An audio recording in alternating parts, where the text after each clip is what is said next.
el evangelio de Dios es tan hermoso, tan impactante, que a veces no nos explicamos por qué si lo transmitimos no tiene el mismo efecto que debería tener.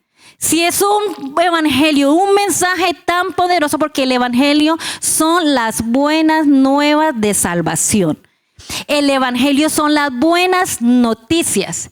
Entonces, si son buenas noticias, ¿por qué esa buena noticia no se toma con alegría, con entusiasmo? ¿Y por qué no digo, pues si es una buena noticia, no la dejo escapar, verdad? El apóstol Pablo dijo, porque no me avergüenzo del evangelio, porque es que poder de Dios para salvación. Y eso es lo que hoy vamos a desarrollar este tema, si los hermanos ya lo tienen, y es que el evangelio, al ser el poder de Dios, su objetivo es transformar vidas y su objetivo es sanar heridas y su objetivo es libertar a los oprimidos y su objetivo es sanar a los quebrantados del corazón. Cuando la Biblia habla de sanar a los quebrantados del corazón, son los quebrantos del alma, esas heridas del alma que te han causado, es sanar esas dolencias donde tú no eres capaz de perdonar. Nosotros creemos que el evangelio solamente es para sanar del cáncer, que el Señor no solamente nos sana de un dolor de cabeza, nos sana de una epidemia. No, Dios también está interesado en sanar nuestra alma. El alma es la voluntad, las emociones, es el conocimiento, o sea, lo cognitivo. El alma es aquello que dirige nuestra vida en la toma de decisiones, y Dios está interesado en que el evangelio entre a tu vida, no solamente a la parte física, sino a la parte espiritual y al alma. Entonces el evangelio trae un mensaje que totalmente nos hace libres. Amén. Es un mensaje que nos da vida y vida en abundancia. Amén. Entonces voy a seguir adelante ya. Mientras tanto, quiero decirles que yo tenía como unos 15 años cuando esos pensamientos que se le llegan a uno en la adolescencia, yo decía, bueno, y si yo no fuera creyente, si yo no fuera hija de padres cristianos, ¿qué pasaría conmigo? Y yo me preguntaba, ¿será que yo soy cristiana por tradición? A mí me llegó ese pensamiento.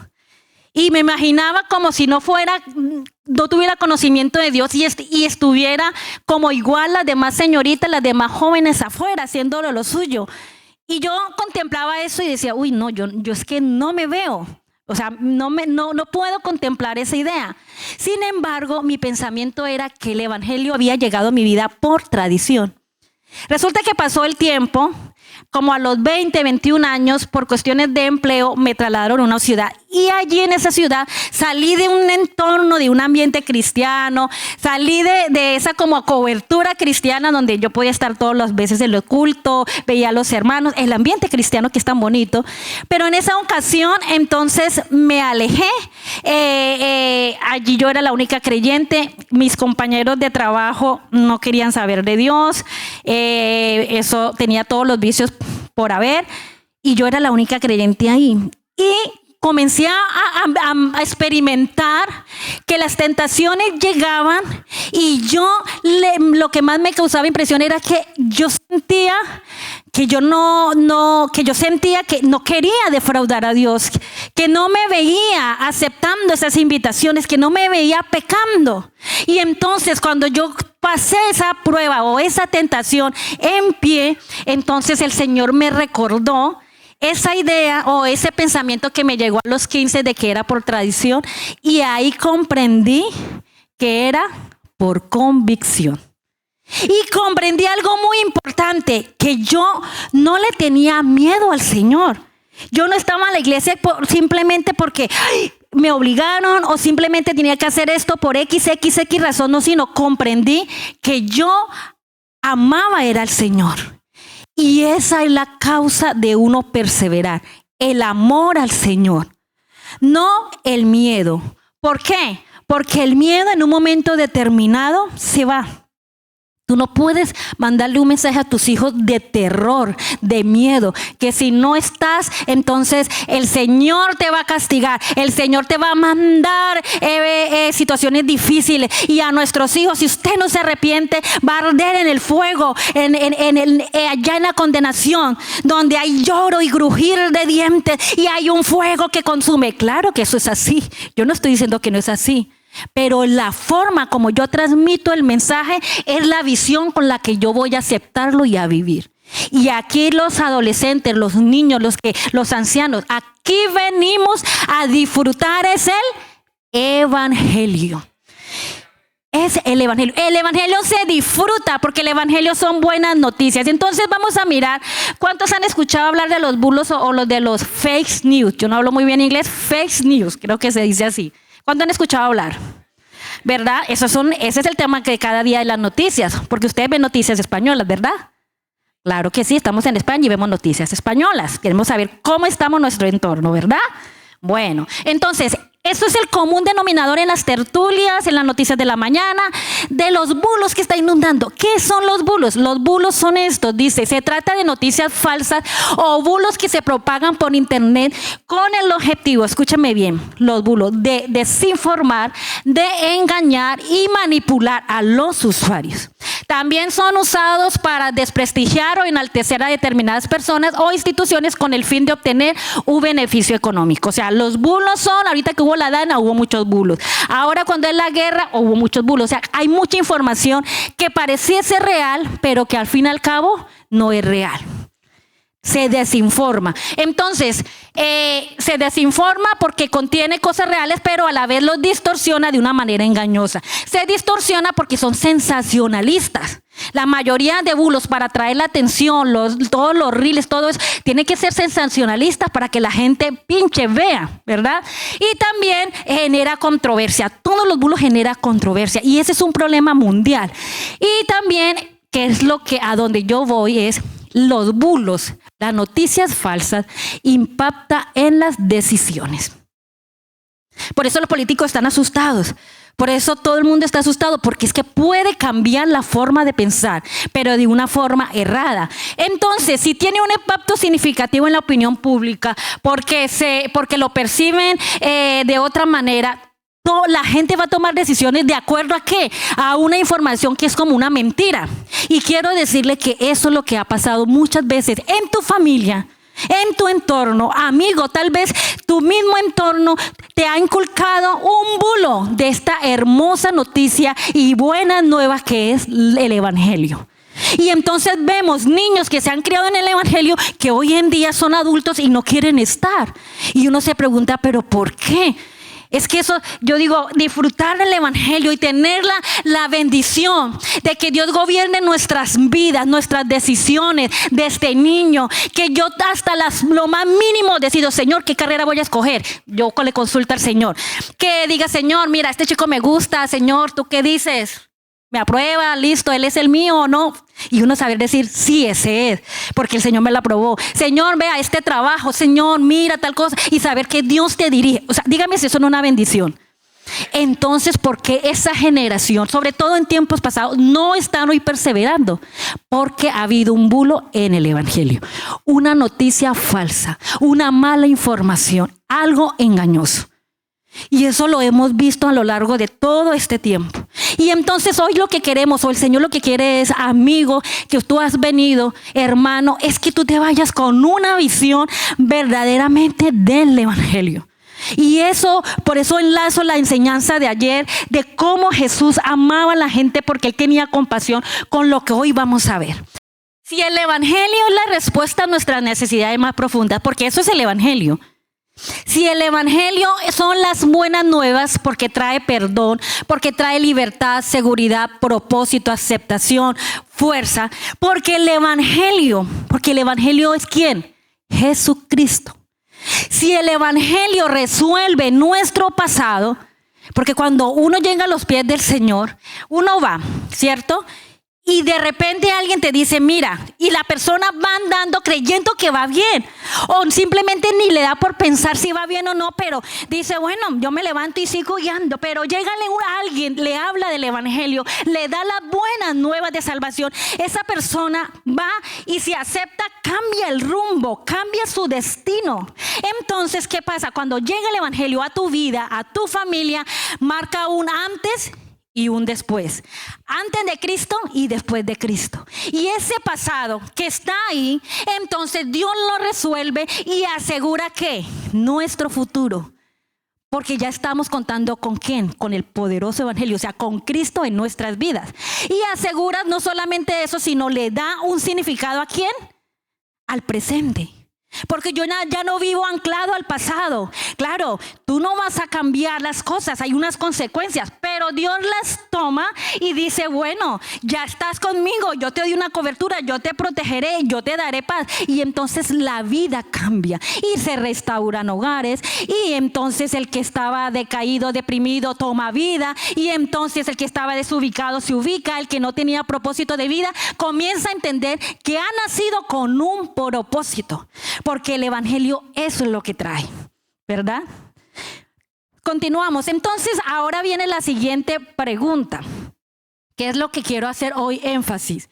Si el evangelio es una buena noticia o buenas nuevas, iglesia, amigo, porque de verdad que es buena noticia. Entonces, ¿qué es lo que pasa? Yo les voy a dar acá 3 opciones, lo que usted ve en negrita, y se lo voy a leer. ¿Qué es lo que hace el evangelio? El evangelio tiene que ver con lo que Dios, porque vamos a derribar falsas noticias, vamos a derribar bulos que tal vez te han inculcado por tradición, que te lo enseñaron así y que al día de hoy te ha afectado en la toma de decisiones o en el caminar con Cristo. Entonces, si el evangelio tiene que ver con lo que Dios ha hecho por nosotros, ¿Dios ha hecho quién? Con nosotros. Y no nosotros, ¿por quién? Por Él. Y un bulo es que la religión o el mundo dice que todo lo tenemos que hacer, todo por Él. Nosotros, usted así haga lo que sea por Dios, no va a poder pagar su salvación, porque la salvación solo la puede dar el Señor. Esto no es por obras. Amén, iglesia. Esto no es por obras. Efesios 2, 8, 9 dice, porque por gracia sois salvos. Y esto no es de vosotros. ¿De quién es? Es un regalo de Dios. O sea, a Dios le plació darnos ese regalo. Tú por mucho que hagas no vas a poder. Ese don viene de Dios. ¿Y sabe por qué? No por obras para que nadie se gloríe. O sea, tú debes estar feliz de que Dios te haya dado ese regalo. Y no porque tú lo merezcas o yo lo merezca, es que a Él le plació dárnoslo. Y eso se llama gracia, el favor de Dios inmerecido, que merecíamos una condenación, una eternidad sin Cristo, pero Dios le plació cambiar el rumbo de nuestras vidas y darnos la vida eterna. Y les voy a dar un ejemplo. Hoy es que está tan de moda lo de las viviendas y el alquiler y la demanda, ¿no? Y las ofertas. Le voy a dar un ejemplo para que comprendamos mejor. Muy sencillo, que no es igualable a la grandeza de la gracia, pero para que usted se haga una idea. Vamos a suponer que usted vive en un piso. Ese piso se lo han alquilado. Pero resulta que en ese piso, que no está en muy buenas condiciones, goteras, humedad, todo le suenan las camas, los armarios, pero usted vive ahí. Pero resulta que el dueño del piso o el que le alquiló entra cada vez que quiera a su casa. Y usted está mirando tele con su esposa y llega él y entra a su casa. Es una suposición. Y usted está cocinando y llega él las veces que quiera y entra y abre la nevera y come. Entra a su aseo, a su baño. Él entra cuantas veces quiera y usted está cansado y usted no sabe qué hacer porque no sabe a dónde ir, no sabe qué hacer. Pero él hace esa situación, le mortifica la vida, le quita la paz, le daña todo. Y entonces viene alguien. Esto es algún sentido figurado, para que ustedes vayan entendiendo. Entonces llega alguien y le dice, mira, ¿qué pasa? Dios, no, estoy así desesperado, no tengo paz, mi vida no tiene sentido, yo no tengo privacidad, ¿esto para qué? Y llega alguien y le dice, pero ¿tienes problema entonces con el piso? Sí, mira, y le cuenta toda la historia. Y ese hombre, que sin conocerle, sin que usted lo conozca, sin que usted tenga una relación, él le dice, bueno, vamos a ver qué hago con usted, lo piensa. Y de repente llega un día, le dice, mire, le entrego las llaves de su piso. Ese piso ya no es del que lo está molestando y del que le está acosando. Ese piso es suyo. Y ese piso ya tienes todo el derecho. Puedes disfrutar de ese piso. Eso se llama misericordia, porque ya esa persona no va a volver a sufrir todo ese acoso y todo ese maltrato y todas esas series de acontecimientos contra él. Pero resulta que cuando él abre el piso está reformado, tiene los mejores electrodomésticos, tiene una hermosa cortina, tiene una hermosa alfombra, la mejor vajilla, los baños son impecables, todo lo renovó. Eso es gracia, favores inmerecidos. No solamente le pagó su casa, sino que le dio más bendiciones. Así es el evangelio explicado a grosso modo. Es que no merecíamos nada, pero aparte de que no merecíamos ese castigo, que merecíamos ese castigo, Dios nos da más bendiciones. Porque el evangelio no solamente es para un futuro en la eternidad, es acá en el planeta Tierra, es acá con este cuerpo, que podemos disfrutar de promesas, que podemos tener paz, que estamos seguros. Eso ofrece el evangelio. Entonces ahí es donde yo voy. ¿Qué pasa? ¿Por qué no se disfruta o por qué muchos no pueden captar el mensaje del evangelio? Se trata de una relación entonces personal. ¿Con quién? Con Cristo. Eso es el evangelio. Eso es el evangelio de Cristo. No es tener una religión basada en ¿qué? Pues en las obras. Mire lo que dice la palabra del Señor. Jesús dijo, yo he venido para que la tengan vida, Juan 10:10, y la tengan ¿en qué? En abundancia. Él no dijo, yo he venido para tener una religión basada en obras. Nosotros no somos religiosos, nosotros vivimos una relación con Dios. Nosotros tenemos un estilo de vida donde disfrutamos del Creador, disfrutamos de nuestro Señor. Él nos cuida, Él nos protege, Él nos provee, Él nos consuela, Él nos sana, Él nos dirige en todo. ¿Eso es religión? No, la religión pone cargas, la religión es gravosa. Él vino a darnos vida y en abundancia. Así que el cristianismo, vamos a seguir derribando bulos, no es una filosofía. Porque si fuera filosofía, entonces nos limitaríamos a estudiar. El evangelio es una relación de vida, donde las palabras más utilizadas, ¿cuál es? Es amor, es dar, es servir, es crecer. Si vamos entendiendo entonces la grandeza del evangelio, la buena nueva de salvación. Y así la tenemos que transmitir, hermanos. Amigo, así tú tienes que tomar el evangelio, porque cuando tú lo comprendes, créame que van a haber ofertas, van a suceder muchas cosas, pero tú no la vas a cambiar, porque has hallado la vida eterna y has hallado la mejor decisión. Ahora, continuemos. Ahora, resulta, porque yo creo que antes de entrar a la parte de cómo transmitir el evangelio, tenemos que entender qué es el evangelio. Podemos pasar a la siguiente diapositiva. Aquí hay una pregunta, y una es para la iglesia y una también es para todos los invitados, nuestros amigos, que estamos muy felices de tenerlos y que queremos que no sea la primera vez. Queremos que usted se sienta muy bien aquí, porque aquí está el Señor. Y aquí el Señor tiene planes hermosos de vida para ti, para tu familia, para tus hijos. Entonces la pregunta es, ¿debemos aprender la iglesia a enseñar el evangelio? Mostrar lo que tiene de qué, de buenas, y mostrar lo que tiene de qué, de nuevas. Noticias hay. Y se repiten siempre los mismos. Nosotros estamos cansados de ver noticias tristes, noticias que agobian, ¿verdad? Ve, prende la tele y te darás cuenta.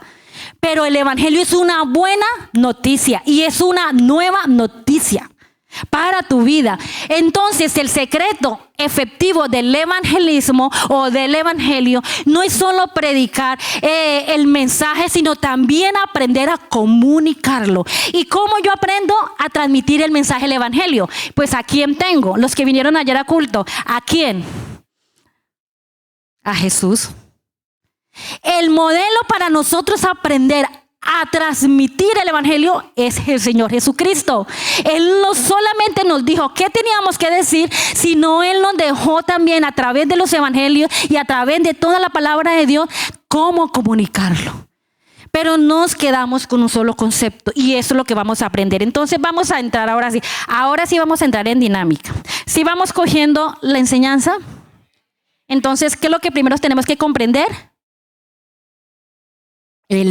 Amén, el evangelio. Y ahora, ¿cómo transmitirlo? Entonces vamos con la siguiente. Y es la pregunta. Y esa misma pregunta era, bueno, no lo hizo textualmente el hermano, pero nos enseñaba por qué la multitud era atraída por Jesús. Y esa es la pregunta. Y ustedes pensar, ¿por qué la multitud y por qué la gente seguía tanto a Jesús que hasta los niños querían estar cerca de Jesús?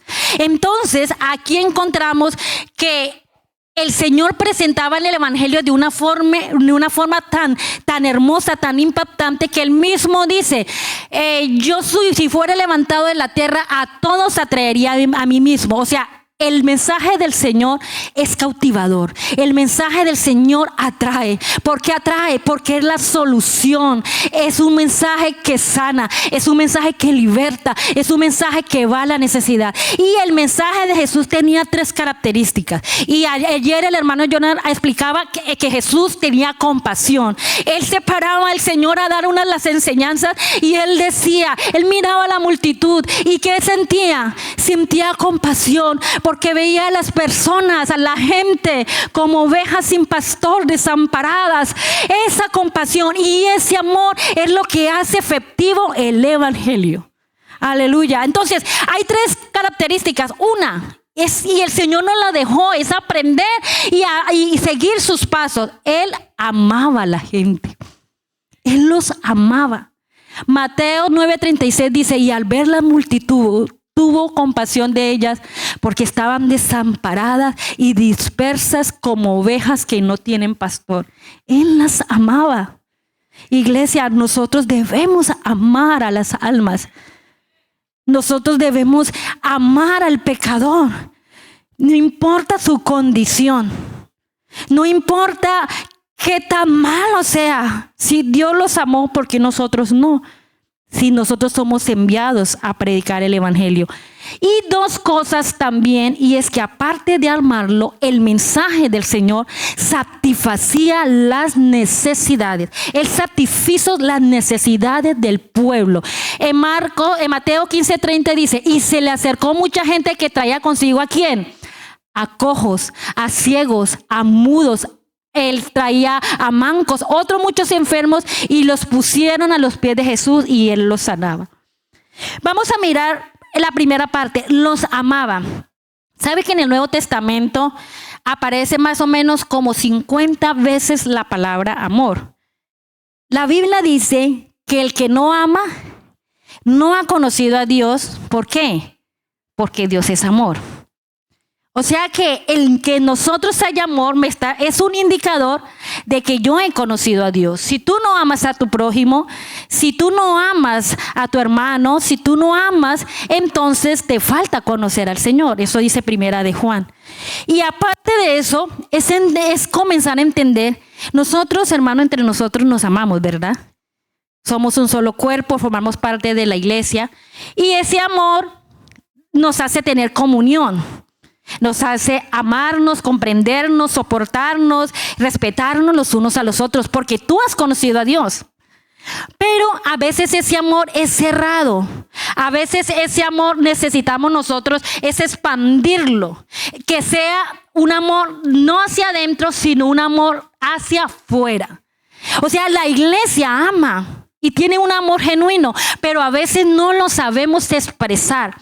Y Dios nos pide que aprendamos a expresar ese amor. Es como la persona que le dice a su pareja, te amo, o la mujer a su esposo, te amo, pero la maltrata, pero se queja, pero la humilla, pero la menosprecia, pero hace tantas cosas en contra, pero no le es leal. Entonces uno dice, ¿esa clase de amor qué es?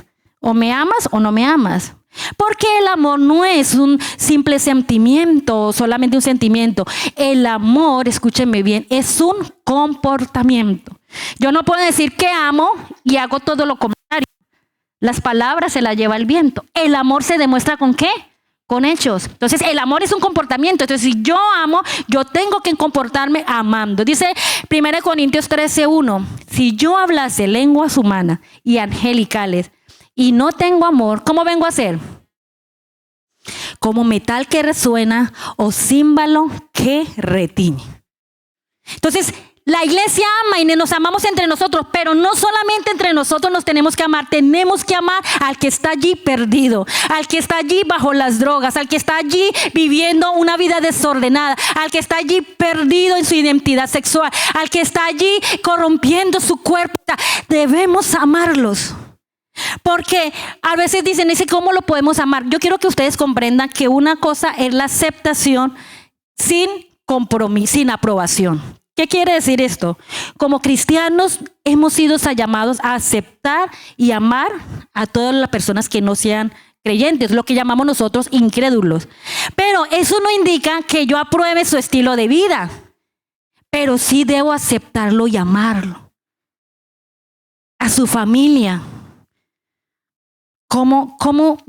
¿Qué amor le da a tu familia a través del evangelio? Porque tú puedes hablarle mucho del evangelio y doctrina, pero tú reflejas el amor de Dios. Debes reflejar el amor de Dios. Mire, Jesús hizo esto. Él mostró aceptación, pero no las aprobaba. Mira, ¿cuántos conocen la historia de Jesús y la mujer samaritana? A mí me encanta ese diálogo de la Jesús y la mujer samaritana. ¿Por qué? Porque en el pozo del agua, allí donde estaba esa mujer, que ¿cuántos maridos tenía? 5 maridos. ¿Y el que ahora tenía? Tampoco era su marido. Pero uno ve cuando uno estudia esa conversación, vemos que el Señor le mostró el evangelio sin aprobar esa condición en que ella estaba. Tan hermoso que es el Señor. Si ve que no fue a juzgarla, el Señor sí le dio a entender que él sabía, pero le mostró que él era el agua viva. Con Zaqueo. Zaqueo también era un publicano y él era muy deshonesto. Él aprovechaba su posición y cobraba más de lo que él debía cobrar. Y Jesús estuvo con él y la gente lo juzgaba. Estuvo con los publicanos y los pecadores, pero el Señor estaba ahí en medio de los pecadores. Nosotros como cristianos no podemos andar así como una aureola y todos místicos. El evangelio no es misticismo. El evangelio es sencillo, el evangelio es alegría. El evangelio uno va y esa jovialidad. No porque no suframos, claro que nos enfermamos, claro que a veces hay escasez, claro que vienen malas noticias, pero el evangelio nos da una paz porque nos da un gozo que el mundo no nos lo puede dar. Entonces Jesús iba y mira cómo él defendió públicamente a una mujer adúltera.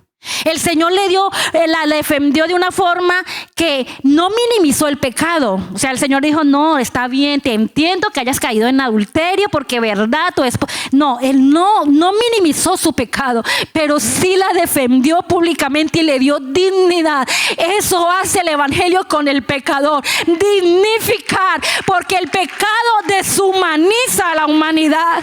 Pero Cristo vino a dar ¿qué? A dar vida y vida en abundancia. Entonces, amigos, hermanos, en una congregación usted va a encontrar creyentes y personas no creyentes. En estos momentos es un ambiente así, ¿no? Personas que no siguen al Señor, otras personas que sí. Pero en medio de eso van a haber personas escépticas, personas que no vienen con buenas intenciones, personas que no vienen con sinceridad. Podemos pensarlo, pero Dios los ama a todos. Y como comentaba ayer el hermano John, que decía que hoy en día es un pastor, pero que él vino a la iglesia por unos pan de bonos, que me causó mucha gracia yo. Y muchos vienen a la iglesia con otros intereses, amigo. Tú puedes venir a la iglesia con otros intereses. Intereses de un contacto para un piso, intereses para un trabajo, intereses para echar ojo a alguien, intereses para tantas cosas. O simplemente porque verdaderamente tiene una sed y una necesidad de Dios.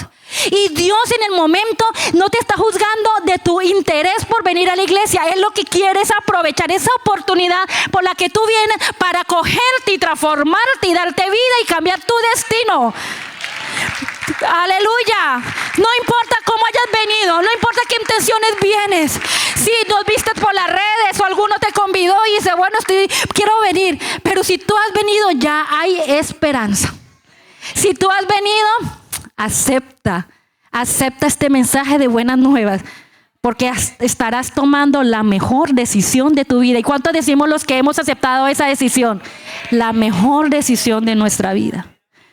Mi esposo, él dice que cuando él conoció al Señor, él se fue a vivir con un tío y el tío era creyente. Entonces el tío le dio posada. Y entonces el tío, como le dio posada, dijo, vámonos para culto. Y claro, él estaba ahí de posada. ¿Qué le tocó que hacer? Vamos para el culto. Pero cuando él vino, él no vino porque quería. Además, decía que se quedaba hasta dormido. Pero cuando él comenzó a ir por pena de que vivía con su tío y no rechazarle esa invitación, entonces los jóvenes lo acogieron, él miró el ambiente y le gustó. Después el pastor hizo una convocatoria para recibir doctrina y él estuvo y después terminó entonces bautizado. O sea que si yo le contara la cantidad de cosas y hermanos cómo han venido y cómo Dios aprovechó esa oportunidad y cambió su destino, pues nosotros no podemos decir por qué vendrá, a qué viene y por qué no. Así que acá a este lugar pueden venir todos los que quieran. Venir a mí todos los que están cargados y yo los haré descansar. Aleluya. Así que este lugar, hermano, amigo, puedes venir. El hermano ayer lo recalcaba. Yo decía, gracias a Dios porque el hermano me está ayudando. Y yo hoy lo recalco porque hubieron hermanos que no vinieron ayer. Este lugar pueden venir como quieran. Y no te vas a sentir juzgado de cómo vengas. Pero es que yo todavía tengo 3 maridos. Pero es que yo vivo con él y no estoy casada. Pero es que yo todavía soy deshonesto. Hago cosas malas. No importa cómo vengas. No importa porque Dios no te juzga. Y nosotros no venimos a juzgarle. Pero mira cómo vengo. Me da vergüenza. Ven tal como estás, que Cristo está dispuesto a ayudarte. No te sientas observado, no te sientas juzgado. Para nosotros es un honor tenerte aquí. Para nosotros es una felicidad de que un alma se arrepienta, porque sabemos que es lo que le esperaría si no aceptara el plan de Dios. Aleluya. Este es un hospital de pecadores. Aquí somos pecadores. Lo que pasa es que hay pecadores que redimidos. ¿Quiénes son redimidos? Dios nos redimió y nos hizo nuevas criaturas. Pero este es un hospital de pecadores. ¿Sabe que el Señor Jesús ostentaba este título? Porque la gente le decía, mira, es amigo de pecadores y publicanos. Pero él no decía, ay Dios mío, me están diciendo que soy amigo de pecadores. ¿Cómo cambio esto para guardar mi apariencia? No. ¿Qué decía él?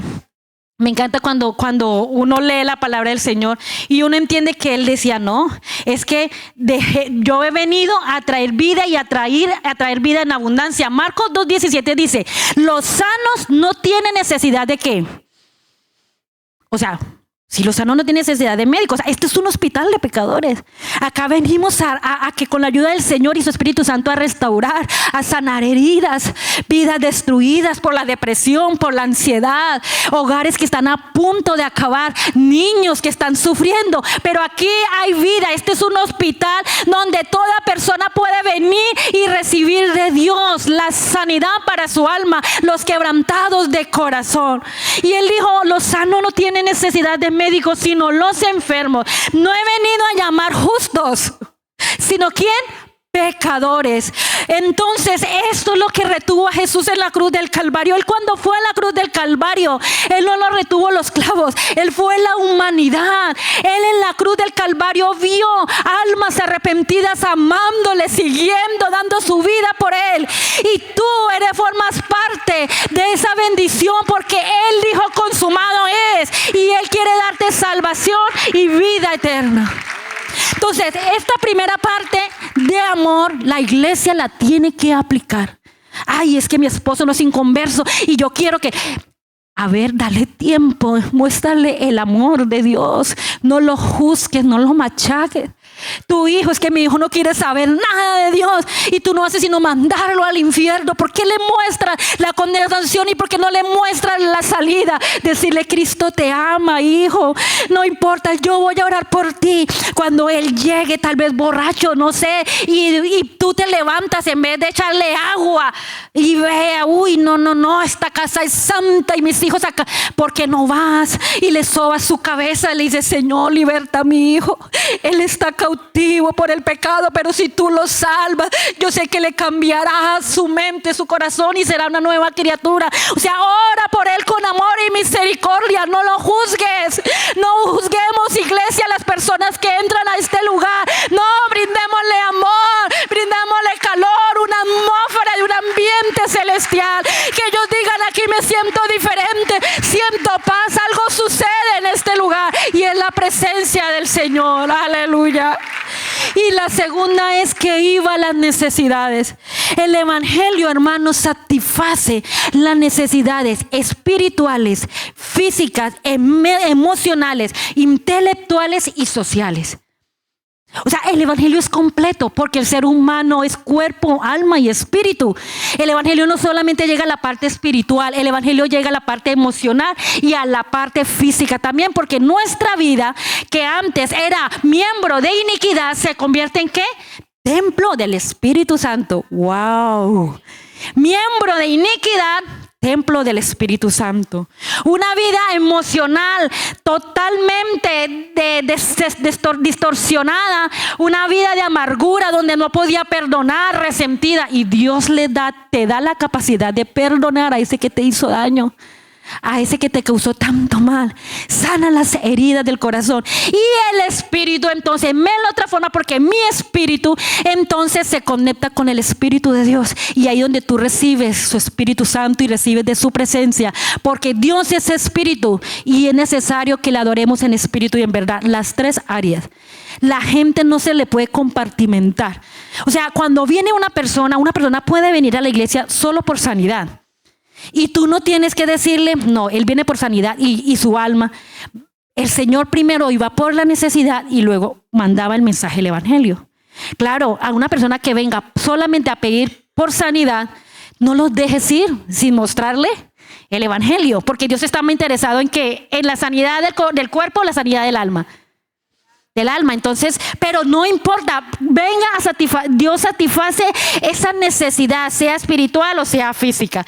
Así que cuando llega el evangelio, todo eso se suple. ¿Por qué? Porque Jesús vino a dar una buena noticia y a traer beneficios.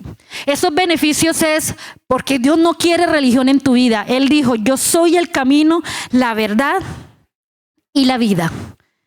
Y conoceréis la verdad, y la verdad os hará libre. La religión no te hará libre. Es Jesucristo que te hará libre. Y aparte de eso, el Señor tenía una forma muy práctica de enseñar, interesante. La gente le admiraba su doctrina y la gente se agolpaba y tenían ganas de escucharlo. Claro, los fariseos y los saduceos y los líderes religiosos no, pero la gente sí quería escucharlo, y él hablaba en un lenguaje tan natural, en un lenguaje donde hablaba de las flores, de los pájaros, de las monedas, ¿sí? Y eso lo que más me encanta es que ese método práctico y simple era claro, oportuno y aplicable. Cuando una persona quieres hablarle del evangelio, no solamente dile Dios te ama, explícale por qué Dios te ama, pero con un lenguaje fácil de entender. No le hables el cordero, justificación, expiación, redención. Esos son léxicos, temas para nosotros, pero las personas no entienden. Explícale qué es la gracia, explícale qué es el perdón, explícale por qué necesitas ser salvo. Amén. Entonces, cuando el Señor hablaba, era una forma donde Él mostraba a la humanidad la necesidad. Y mire que el primer sermón del monte muestra todas las bienaventuranzas, o sea, cómo ser feliz Eso era el mensaje del Señor. Él hablaba del enojo, él hablaba del divorcio, él hablaba también del adulterio, pero también hablaba de cómo nosotros debemos cumplir las promesas. Se refirió a temas prácticos que para el día de hoy nos ayuda a tener una vida práctica que le agrada a Dios. Él hablaba de cómo vencer la preocupación. Dijo, no os afanéis. Si yo cuido los pajaritos, si yo cuido la naturaleza, ¿por qué no piensas que yo tengo el control de todo?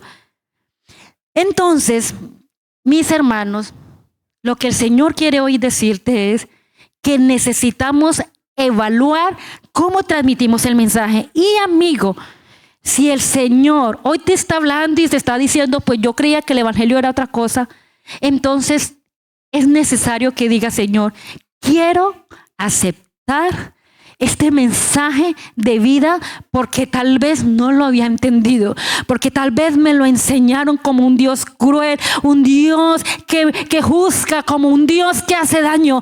Yo una vez hablaba con una joven y yo le hablaba desde mi experiencia y le decía, es que el Señor es como un padre amoroso, es que el Señor...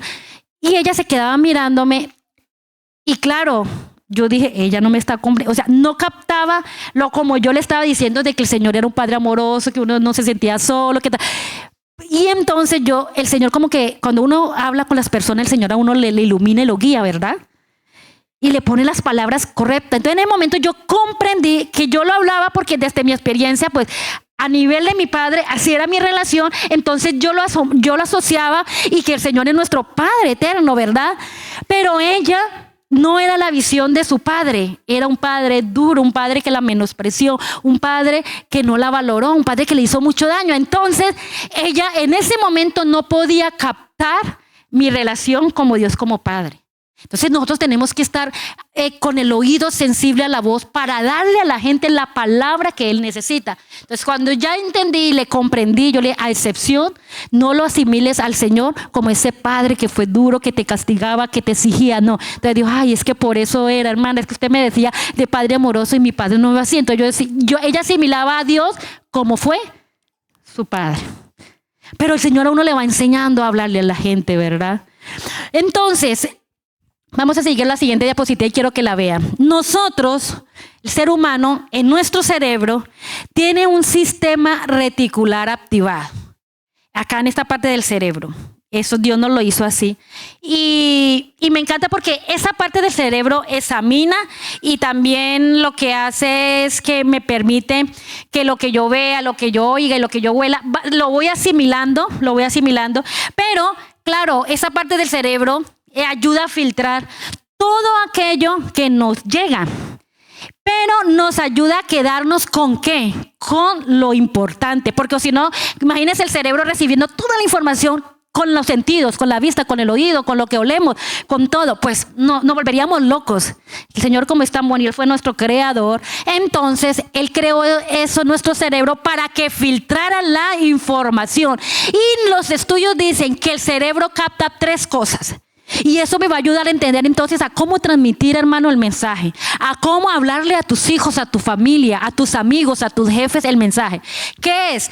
Que esa estimulación lo que hace es que como el cerebro capta toda la atención, el sistema reticular capta 3 cosas. 1, lo que uno valora. 2, los que son únicas. Y 3, lo que nos amenazan. ¿Y qué sucede aquí? Hermana, ¿pero qué tiene que ver esto? Mucho. Porque si el cerebro asimila eso, si el cerebro, eso es lo que filtra, entonces yo cómo traslado el mensaje a la gente, mostrando el valor o mostrando una amenaza. Yo recibo una buena noticia, ¿no? Yo recibo una hermosa noticia, pero resulta que esa buena noticia viene con una amenaza. Mi alegría se puede fumar. O sea, lo que quiero decir es que nosotros a la gente debemos mostrarle un evangelio que no tenga un enfoque amenazante. ¿Cuántos dicen amén? Uy, hermana, y entonces, ¿y sabes por qué? Porque el evangelio de nuestro Señor Jesucristo en el ministerio, el Señor aquí en la tierra, Él no tuvo ese enfoque. Él a las personas las comprendía y las valoraba y les daba ese beneficio de no tratar o de amenazar a la gente. Él no trataba a la gente porque no entraba al reino de Dios. En realidad, las únicas amenazas eran a los religiosos de la época. El Señor Jesucristo era contundente, no era suave con esa gente, pero con la multitud que tenía compasión, Él siempre daba una salida y ayudaba con ese mensaje sin condenar. Claro, a los líderes religiosos sí los condenaba. Y vamos a mirar entonces la siguiente diapositiva, creo que queda, que él enseñaba de tal forma que las personas comprendían que el valor del evangelio, la moneda perdida, la oveja perdida, el hijo pródigo. ¿Sí ve cómo él explicaba? Por parábolas, con historias, sin tanta teología, sin tanto jerga nuestra.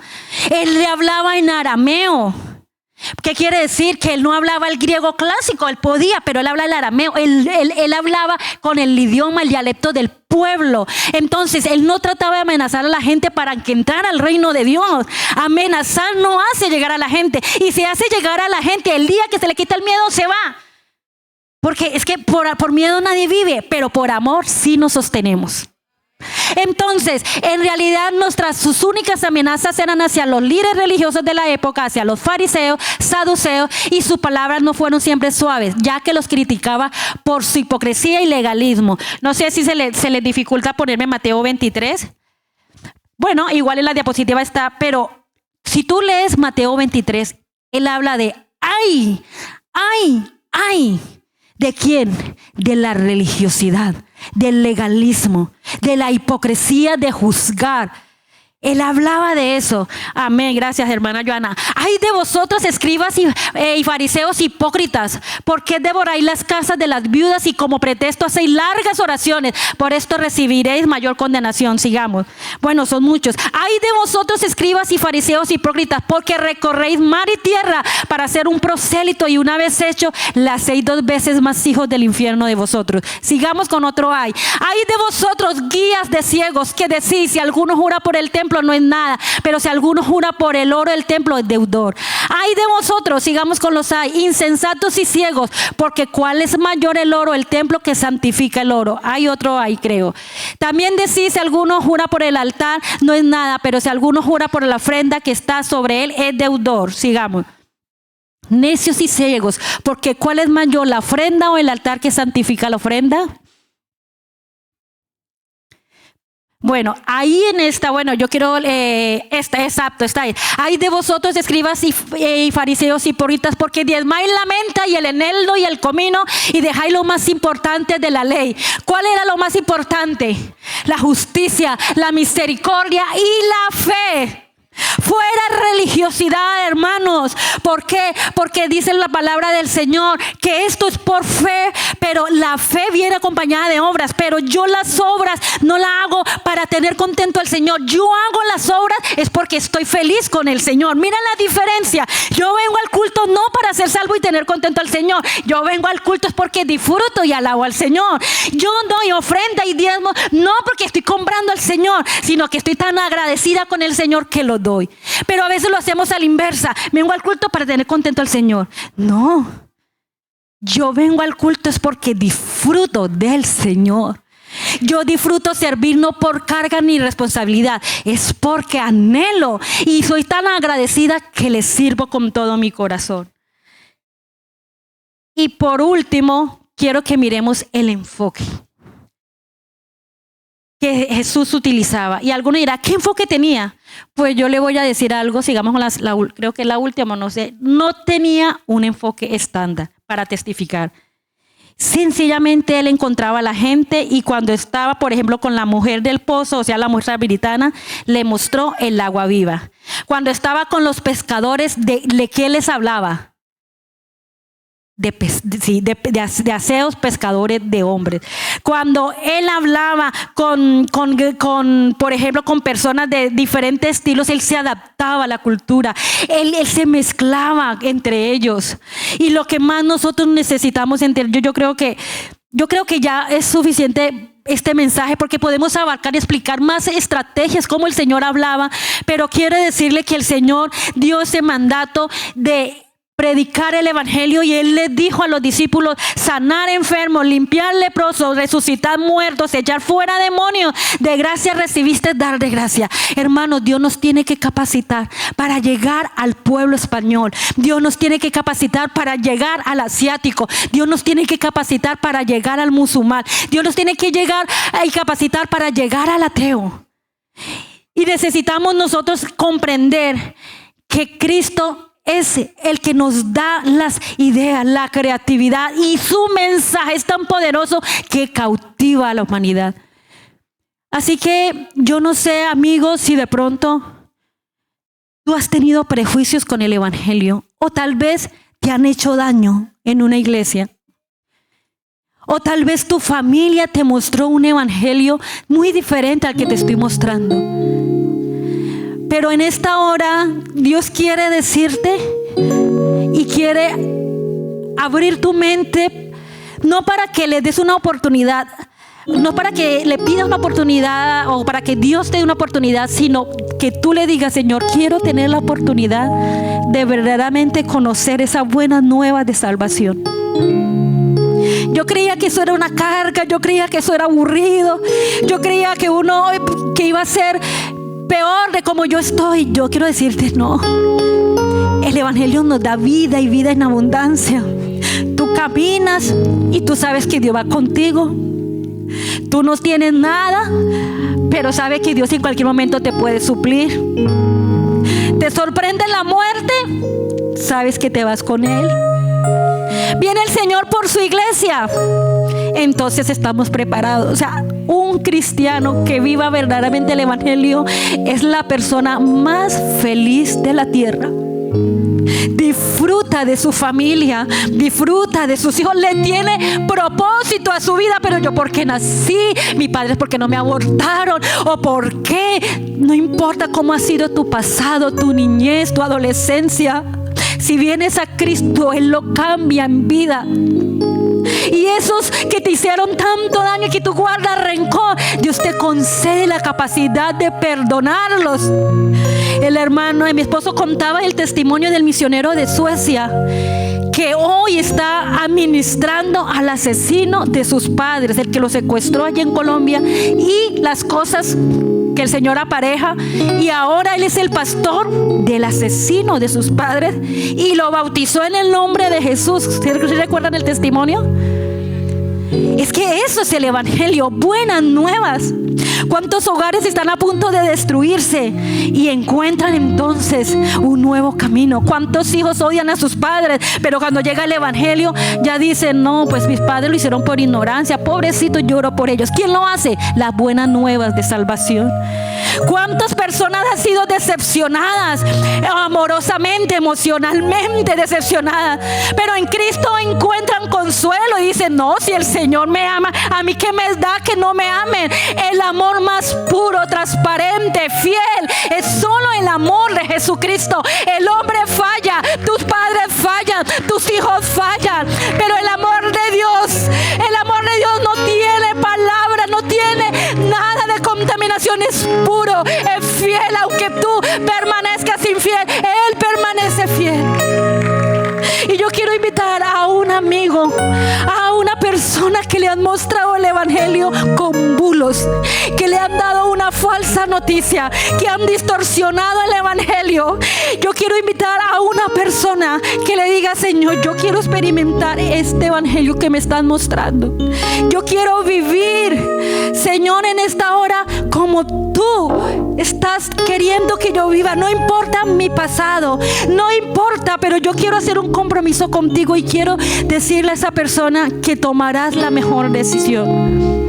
Y también quiero invitar a una persona que nunca ha experimentado el evangelio, o sea, no ha ido a una iglesia, ni su familia le ha hablado del evangelio, pero que le parece todo muy extraño y que le da miedo porque pareciese que ve lo desconocido. Yo quiero decirte que aquí está el Señor y que tú vas a comenzar a caminar con Él. Tú no lo vas a ver cuando vayas al trabajo, tú no lo vas a ver cuando vayas a estudiar, Pero si tú comienzas a caminar con el Señor, tú vas a sentir sus pisadas. En momentos de soledad, de pronto tú vas a sentir su fragancia, su ternura, sus abrazos. Cuando sientes que no tienes solución, tú vas a ver que Dios te abre una puerta, porque Él vino a darnos vida y vida en abundancia. Él vino a traernos paz. Él vino a que la humanidad, aunque totalmente lo despreció, Él dijo: no me importa, yo los amo y yo voy a ir a la cruz del Calvario por ustedes. Y quiero invitar también a un hermano que al día de hoy está por el Evangelio, pero no ha entendido el Evangelio y le cuesta y está estancado, y de pronto dice: yo voy a la iglesia pero no siento nada. Hoy date la oportunidad de decir: quiero ser diferente. La hermana dice que la vida es un antes y un después cuando llega Cristo. Pues quiero experimentar. No tenga miedo, venga en el nombre del Señor Jesucristo con fe y dile: Señor, quiero que el día de hoy haya un antes y un después en mi vida. Y quiero invitar a un hermano que quiera ser capacitado para llevar las buenas nuevas, pero con un mensaje eficaz, efectivo, que sepa hablarle a sus hijos, que sepa hablarle a su esposa, que sepa hablarle a su jefe, que sepa hablarle a su compañero, que sepa hablarle hasta al enemigo. Pero hermana, no me escucha. Hermano, no importa. Hay gente que no te escuchará, pero habrán otros que están sedientos. Es ir a ellos, no es ir a todo el mundo. El Espíritu Santo te guiará. El Mateo 10:4 dice: y si alguno no recibiere ni oyere vuestras palabras, salir de aquella ciudad. Es decir, que habrá gente que no nos escuchará. No pierdas el tiempo con ellos, porque no es el momento, no están receptivos, no es la cosecha. Dios no quiere que cojas una cosecha, un fruto verde, sino maduro. Pero sí, dentro de todo ese ambiente va a haber uno que sí está sediento. Va a haber uno que sí dice: ¿y dónde está Dios? Yo quisiera que me hablaran de Él. Vas a encontrar uno con dolor, afligido. Es a ellos que tenemos que ir, pero no con un mensaje amenazante, sino con un mensaje de vida. Acá hay hermanos que hablan a sus jefes, a sus compañeros, y lo hacen con amor. Sigan así, hermanos.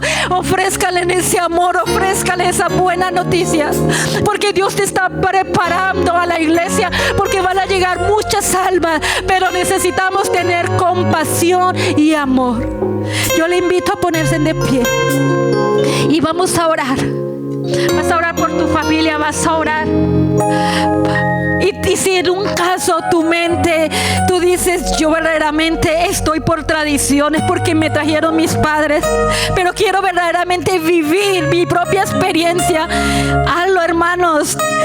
No podemos tener una generación de jóvenes que no vivan el Evangelio disfrutándolo y guardándolo en santidad.